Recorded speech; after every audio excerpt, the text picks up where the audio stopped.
যেভাবে চলে সেভাবে করতে হবে। প্রেশার মাপতে হবে বাম হাতে। বাম হাতে তো দিলাম,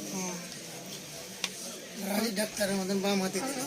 হাঁটাহাঁটি করলে ডান হাত বেশি দলে, প্রেশার বেশি বাম থাকে, হাত কম দলে।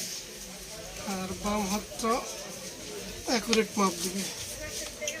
আল্লাহ তুমি মাফ করো। কথা বলেন না।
ভাই 151, 151 ভাই 79, কমে আছে, প্রেশার কমতে আছে।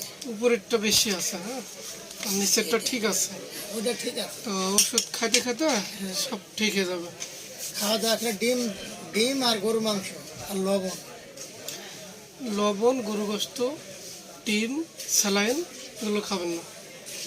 লবণ, গরু মাংস, ডিম আর স্যালাইন। স্যালাইন। আর রাত্রে সাধ্য মতো একটু কম খাবেন, ওটাই তো পারি, ওটাই ভালো। ওটাই তো পারি না। আমি তো 7 বছর থেকে রাত্রে ভাত খাই না।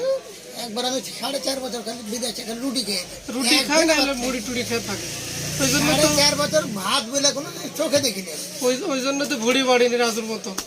না, না, তো কিছু হয়নি, সব ঠিক আছে। শৃঙ্খলা থাকতে হবে। তাহলে মানে এখন একটু